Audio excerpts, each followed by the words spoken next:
Ladies and gentlemen, we are back for another movie review. Dare I say, one of the biggest movies of 2024, coming off the amazing success of Denis' first film, Dune Part 1. We are talking about Dune Part 2. I have here co-hosts in this from Team JVS, Jorge and Mike. What's going on, gentlemen? What is going on, everybody? How's it going? Just another day. Nothing like having a cinematic masterpiece to talk about.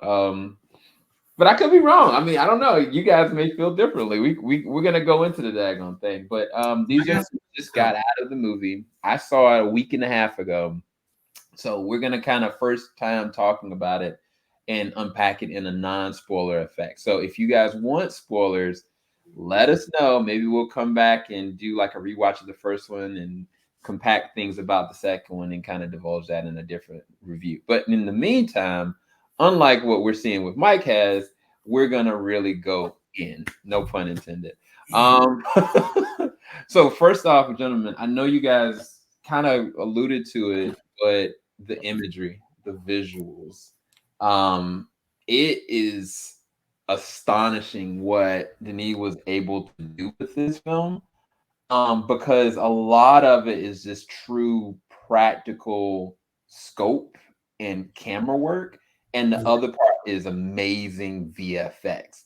That it, I think there's few movies that you can't really tell the difference, and it makes it feel like an immersive experience. That's kind of what I got from it. But can you guys talk about some of the visual effects and the practical applications of bringing us into Arrakis and the other settings in this movie?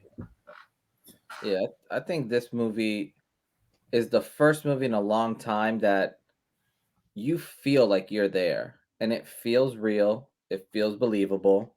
Um I mean, some of the shots that they did in this movie were just breathtaking. Like, this is one of those movies where I feel you can pause it at just about any moment and it's a beautiful image. I think, yeah, like there's just some scenes where it's something as simple as just like Timothy being just walking or something, but just the way you even see like the sand moving and just like you have this grand scope but with so much detail, and it doesn't look cheesy or fake. Like you look at some of these other larger worlds and you kind of get sucked into them, but you can always tell that, oh, that's not real, that's not real. But you Right. look at this and you're kind of like, yeah, I believe it, like this could be it. So no, I loved it. I think the visuals of this movie were easily one of the tops that I've seen in a long time. Yeah, Mike, you want to add to that? Yeah, no, definitely. This is where Warner Bros. Put all their money into this, but rightfully so. But again, this goes back to the ground, 101 of filmmaking. Again, because I can give you a huge budget, but if you know how to use that camera, then we can learn how to maximize that budget. And again, just in terms from again, you talk about camera angles, sound design, also how, again, in terms of showing things in a cinematic scope in a way where it feels like there's a lot that's happening, but also having an amazing score to back it up. Definitely, this is just a beautiful synergy of filmmaking with different other factors to create a beautiful masterpiece. That's, I mean, really, that's more I can say. Again, even when certain scenes don't uh might not be requiring a lot of visual effects, but still the sound design still makes it even more impactful. Choreography, all of it, they they knocked it out of the park with this, hands down. Yeah, no, that was the other thing. It's a great segue. I saw this in Dolby. You guys saw it in IMAX. I'm not sure from as a visual standpoint, like how much more immersive than your experience with mine, but the sound was immense. I think the first time we see Oh, there he goes. Sam got booted out of his I own thing. think the first time when we see, like, the I was sand, so good it knocked me out. right? I'll just try to fill in the gaps for you. Yeah, So, no, we No, kept no, no, right no. going. No, no, no. yeah, I think the first, because the thing is, the sound when we first get like somebody like riding one of the sandworms, and the rocking and the shaking and the anticipation of it, but then it doesn't stop there, because sand moves. You hear sand very audibly, and it's hard to kind of ascertain what's left or right. And the way they use pitch with different speakers at different moments is insane. But yet, one of the best moments is one of the final fight scenes that has no music. It's just raw. Yeah. And that's something that you have to understand as a good filmmaker, when to let go and pull back and just watch cinema happen. And you said it, Mike, choreography is a whole other thing. But I think that, Jorge, you also said it too, that you feel like you're there. And the costume design, some of the places and the set pieces they put you in is just insane. When you first get Austin Butler's character, when he first shows up, and the way that they handle the backdrop and the color tone and the action, you feel like you're on a completely different planet. And that's hard to do in a bigger budget movie. Like, I mean, I don't know how to say it. Like, sometimes when you have a bigger budget, some people mess that up. They mess it up with muggy, stupid VFX you don't really need. He used perfect, dare I say, color coding, with also allowing the pigmentation on the people's skin to make it feel like it's all flushed. Yeah. And that's crazy. But it even adds so much more. What's the word? What would you guys describe Austin Butler's character as? Very charismatic, and he has a certain gravitas about him, that he's a psychopath, but then he's calculated, but yet spontaneous. And right. At the same time. You know who he reminds me of? Vega from like Street Fighter. Yeah. Like, just someone who just knows they're good, and just his mannerisms, the way he could like conducts himself, like everything was just, he knew he was better than everybody around him. Yep. And I thought that was like, his swagger was, through the roof. For him, like, he had, for me, one of like some of the most depth. Like, when you look at some of his shots in some of the films, especially when they first introduced him, when it's basically almost like a black and white type of scenery for a while, you really get this depth in him, not just in his like figure as himself, but also with the way he moves and the way he's fighting some of these people. It's his character was really cool. Like, I was very excited for how they portrayed him. Yeah, it was, again, what I mentioned, like, there's some scenes that were terrifying, but also somewhat, again, interesting at the same time. Like,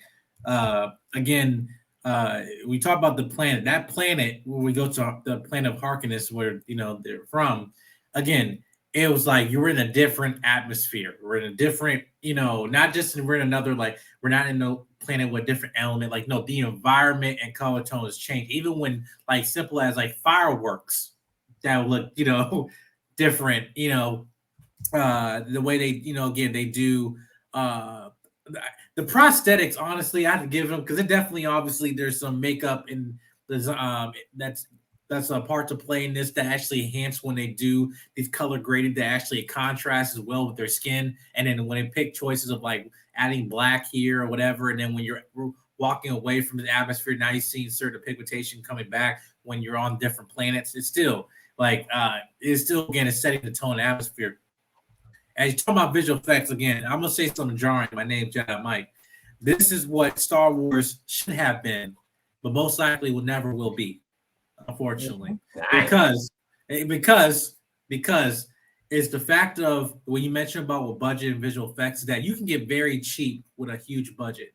What I mean by that, Marvel, right? And, is that you can get cheap and doing like just shortcuts of actually filmmaking, because now you can just slap a green screen, blue screen, whatever, and visual effects, and call it a good day. But like, no, we're actually using the camera as a way, as a factor to enhance the story narratively wise. Now, and also not just to get the scope but also to making sure that you're feeling the tone and understanding you're having an immersive environment. Even when it comes to the sand, right? Like there is one like when he's riding, and he's not a spoiler. You see the trailer riding the sand dune and like going through sands, and the sound just like completely cuts away when you're going through.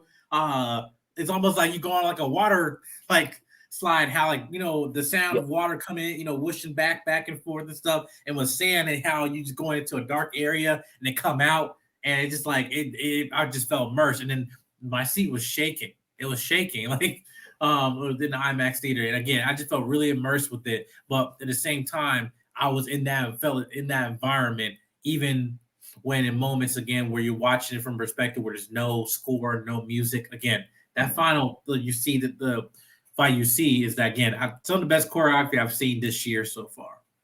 Yeah, the a lot of people don't know this, but the cinematographer for this is Greg Fraser. So Greg Fraser, Zero Dark 30, Rogue One, The Batman, the creator. He's probably going to end up winning, or at least getting the nomination for what he's going to do with this. But he's an amazing cinematographer, and so a lot of those amazing shots are calculated, like every single one of them, because again, they could have shot this and it made it feel like you can't see anything. He knew how to pull back and allow us to not know what was going to happen. Unless you read this or you've seen the previous, you really wouldn't know how this is going to actually end. And I think that's the beauty of how they actually told the story. But we got to go, and I guess you already started talking about Austin Butler. We got to talk about the actors. The actors were on it. Like, I think it's funny because the first movie to me now works symbiotically with this, but it also leaves a great foundation to build off of, because characters were kind of in a certain lane where you're like, oh, this promise here, we'll see where it could go. Never in my wildest dreams did I see certain characters get to where they are in this movie. And they do it in a 2 hour and 45-minute increment where you never feel bored, but you're always feeling like there's true character progression with every single character. But I want you guys to kind of talk towards like some of the character progressions and what you kind of think. I mean, we talked about some of them, but what were some of the standouts for you guys, and what was your takes on the performances in this? You mentioned again like the build of part one building up. I've actually read the books again, kind of a science fiction head, but I was actually surprised just the performance of seeing Javier Bardem the way he is in this movie compared to where he was in the first one. Like, also I'm gonna say Josh Brolin. There's parts of his character that was not addressed, and it's just like small details of his character. If people read the book that he does when we first see him come back in this, in this film. But then also we're seeing, Lady Jessica, getting, putting in new experiences and becoming a reverend mother and all the stuff like that. Now we also get also the female characters, in this film too. Florence Pugh, Zendaya, obviously, is like they have playing very unique roles, but again, they're in terms of who I know that they are as actresses, they're definitely utilized the best way to captivate, when someone's being reserved, when someone's being very structured, orderly, and when someone's actually just being a wild card, being angry, emotive. I really enjoyed this. Again, Timothee Chalamet is one of the best young actors of our generation today. Now, I mean, without doubt. Again, he's had a fantastic, few years. Obviously he was Willy Wonka, and then we're seeing him in other properties and stuff like that. And he's always delivering. He never falls short, and he always continues to surprise you. And again, is that I'm very intrigued to see what the course of his direction in terms of his career going to be in the next 10 years. Zendaya, wild question, definitely the good contrast. They have a tremendous chemistry. It did not feel forced to me, and it felt really organic. And even when it comes to certain characters, and not to spoil anything, they did a very good job of actually showing, okay, I'm not saying anything, but I'm saying a lot with how I'm reacting, how I'm emoting, in terms of my performance. And Zendaya definitely gives it with her face acting. Like, listen, she's not saying nothing, but she's saying something. She's saying a lot with her face. and scenes, it was just powerful. Like right there, she's speaking a lot right now, and I just really appreciate that again, show, don't tell. We always keep hearing that as a thing that's always been referred to in a lot of different shows or movies that what people don't know how to do. That you show me better, you can tell me. And it always pays off. Yeah. Jorge? Dag, no, Mike kind of said just about everything. I think for me, it's very it was very unique how Timothy like portrayed Paul in this movie. I thought he showed just such amazing growth. There was one point in this movie, in the middle where he has a scene where he's just kind of walking through a crowd and he kind of gets to where he needs to go. And the buildup in that scene and just simple maneuvers that he was doing, just the way he was walking, like his cadence, everything. It was just a different level. He's one of these actors who, and I do agree with you, Mike. It's gonna be very interesting to see where he goes from here. Because he hasn't missed. And I don't want to put him in like that Leonardo DiCaprio type of level or something, but he's one of these actors where every single movie I've seen of his, like he is acting like beyond ridiculously well. I think this movie, a lot of there was, and I think you said it best, there was a lot of people that were showing without talking. I thought Florence did a great job with that. Josh did a great job with that. Zendaya did a great job. Like there were certain scenes where they just give a look and you only see it for like a split second, but like what they're saying or what they're trying to do. And I think for me, that was probably the coolest part. It's like almost like in the quiet, you get so much conversation without any words being said. And I thought, yeah, like this was very well. All the actors just hit it out the park for me. Even Dave Bautista, no one's mentioned him yet. I will give him his props. Like even his character was very unique. So yeah, so it's one of these things where I'm like, I truly enjoyed this movie, and I haven't read the book, so for me, like it was neat because Mike kind of at the end of the movie we chatted for a little bit, but I had no idea what was happening. So throughout all these scenes, like I was at the edge of my seat, or Right. like like biting my nails, like oh crap, what's You'll gonna be happen? proud of me. You'll be proud of me, Sam. I didn't say nothing. I didn't say nothing Yeah, to the end. no, but it was I didn't say it nothing was to the dope end.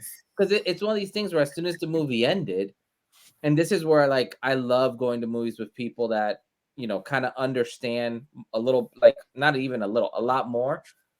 Because Mike was able to explain some stuff to me that I legit, as a moviegoer, would have had no idea because I haven't read the book yet. Mhm. And it just gets me more intrigued into like what's to come in this world, like Yeah. what's to come in all this. So no, I think all the actors that have been chosen and that people know or even don't know are in this movie have all hit the mark, like without hesitation. Yeah. I mean, shoot, man. They freaking put Christopher Walken in there, man. Like, Oh, and I mean, we ain't seen that man act in like a major motion picture in a grip. But darn it, if he did a good job. Like I'm saying, nobody just phoned it in. No one. And that's in the past, what, 10 years? That's normally when there's a big cast, it always breaks some Yep. kind of way. When you have a really big cast, it just breaks up. Like it's like they're there to be actors, but that is not the case. And I'll say this openly because I think that what was it, like 2 years ago when I saw Timothée Chalamet in The Bones and All, I was like, oh, he is killing it, right? But there was a movie I saw right before that called The King, and if you look oh at The yeah, King, yeah, yeah, his performance, specifically in the fight sequences, yes, you see how a person can transform into something while acting. There's very few actors that can do that. And the only one I could think of that does it really well, or two, I'll say, is Denzel Washington. And oh my God, I'm spacing on his name. God knows. I can't believe I just forgot his name. Uh, There Will Be Blood. Somebody help me. Um, oh God, I don't know. I know what you're talking about. Why am I drawing a blank Daniel too? Day-Lewis. He Yeah. reminds me of a very young Daniel Day-Lewis, but it's crazy because he actually has a lot of charisma, like natural charisma. Yeah. And so when you see him in this movie become something different, it's heartbreaking. It seems at time you feel the weight of the responsibility that he's got to do. And I think that that's so interesting because it takes you, like you said, Jorge, where is this going next? Yeah. Um, all these actors nail it. I think with Zendaya, it's interesting to me because going back to the first one, she's not in the first one that much. She's in Yeah. there, but she's really just flashbacks. Yep. She is in this movie. She is one of the most important parts of this movie because she represents the humanity of a certain character. And I think that she, like in what she's done before, like she knows how to reserve and knows how to really truly emote when the time comes. But as far as the last part about this is the story, I think that for me, coming from the first one going to this one, this feels like a full, well-rounded story. So like if we never got anything else after this is a masterpiece to me. Like I don't have any gripes about it, and I can't say is accurate to the source material because the only thing I've seen is the old movie. I've seen the old movie, and then I saw the sci-fi series that kind of take place in between certain parts that I can't talk about. But for me, this was what storytelling on a cinematic level should be. You do not hold back, but at the same time, you hone in on why people are there. What do they really want to feel and see in every moment? Can you guys leave like a brief summary on your thoughts on the scope of the narrative and the tone of the narrative? Again, as someone who's read the book, again, not to get comparing what it is, just in terms of theme of this story, talking about messiahs or prophets or people who are burdened with glorious purpose, and and also what also a story about faith, about what people believe in and what not they believe in, and how that breaks and divides people or also unifies them together. So again, it's just about the balance of that. And again, everybody's fighting for something, right? In this film, everybody's fighting for power, freedom, or to revenge, you know, so or no, to avenge their birthright also too. Again, so and also prophecies. Are prophecies real, and also have they really benefit society and stuff like that? It's an inner dialogue that again it addresses a lot of themes too, and especially again when the longer series book series that they dive into later too. I really enjoy what they did here again because it's like it's a film that talk that let's have a conversation, just talk about the themes of what these characters are going through and what it represents, and metaphorically. And again, I appreciate for what this film is and how they interpreted this extensive novel in the best way possible, and especially having this in two-parter and stuff because not like this is our first live action adaptation, whatever, but this definitely was treated with, I think, the most care, respect I've seen. Yeah, Jorge. Yeah, no, I think in terms of storyline, I think Mike, you said it earlier when we were talking here, was this is kind of like I foresee this series becoming like this generation's like Star Wars. There's something about the scope of this and the way they laid out the world in like the first movie and the way you kind of like get into realistically more of the characters in this one, and it gives you like that really intricate storyline while still not being so complicated that you don't understand what's happening. And the Yeah. people that you're meeting and the people that you're seeing, like they all mean something. And I think that's the beauty of this. Like I think in terms of storytelling, this has, I mean, this was a long movie, and it's a weird long movie because I never checked my watch once throughout this whole movie. Hmm. And normally anything over like 2.5 hours, I'm checking my clock, just trying to see like where I'm at. And when this ended, like, it felt long, but it was a good long. And I think that's the part, like, there's some movies that are long just to be long, and you don't need it. Like, you can go out of the movie theater and you're like, man, you could cut out 30, 40 minutes of this movie and it'll still give you the same. I think with this movie, like, I almost want them to add more. Like, I'm like, can you give me a little bit more? Like, I want to see X, Y, and Z a little bit more.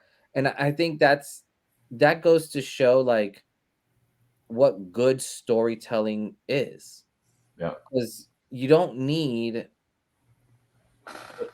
like, it's hard to put into words right now. Like, I'm still like I'm still trying to digest the entire scope of this movie, because from one to part two, and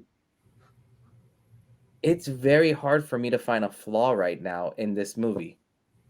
And I think that's the part where I'm just like, something's really good when you're like, well, maybe I just need to find that flaw. Like, there has to be something wrong with it, and I can't find something that's wrong with this. Like, storytelling, pacing, making you, like, emotionally invested with these characters, giving you the highs and lows, pulling different moves from this whole movie. Like there were some moments where certain situations happened where I literally was kind of like jaw dropped, like, what? And you can see that in certain scenes. So it's fabulous. Like, this is what movies should be.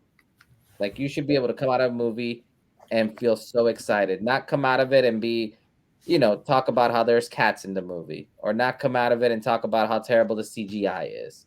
Like, Right. everything was just done to, like, excellence. And And it it's not wasn't just to be good, overrated. it wasn't done to be great, it was excellent. And Yeah. and I love that about this film. Yeah, you could tell that Denis, either one, this book is near and dear to his heart, but he worked with these two movies with so much care, um, that I think we all feel it. And I mean, you said it, Mike, but I definitely quoted that first, when I came out the first time, where I was like, "This is what Star Wars wishes it could always have been." This is what, if we talk to George Lucas right now, I pray that he doesn't hear this or see this. Um, Hey, where we asked him, like, "What did you think about?" Like, he probably be like, "You know what? He understands exactly what I was trying to do." Mm. Like, honestly, I really feel that truly, that Star Wars has always wanted to reach this and make us feel this.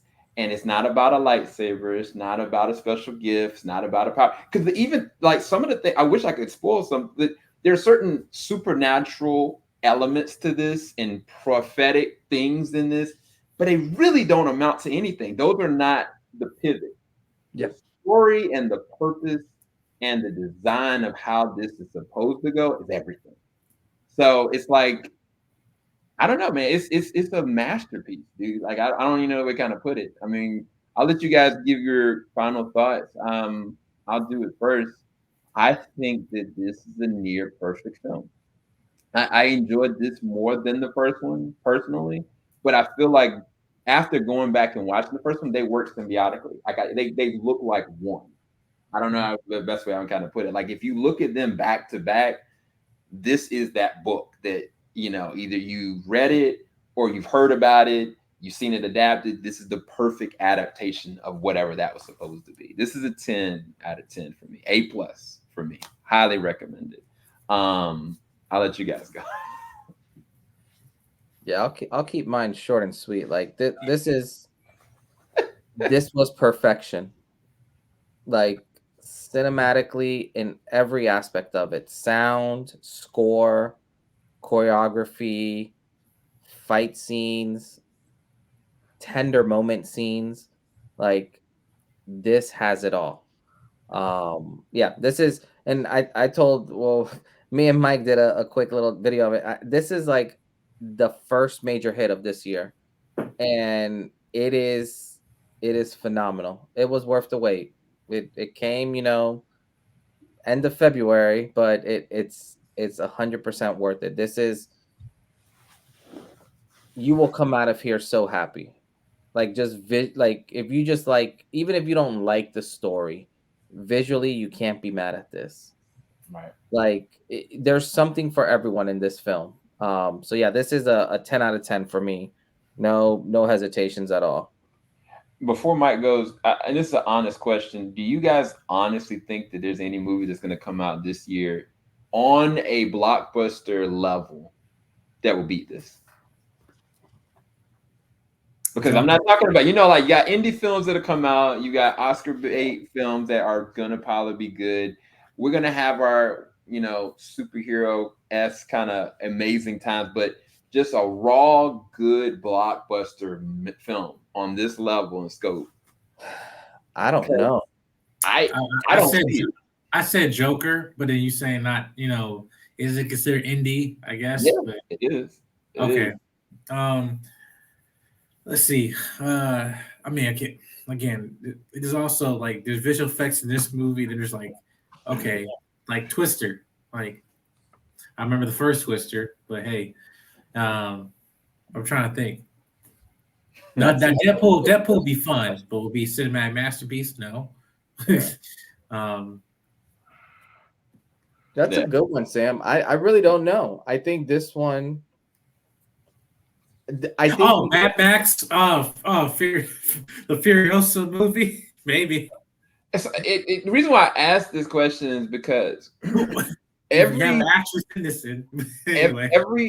few years there's a movie that comes out really early that is on that peak, but then you always got like a December movie or a November movie that's kind of like going to capitalize, and you kind of ask like, man, why didn't this movie wait until like November or December to hit that Oscar? Wasn't this originally supposed to come out in November?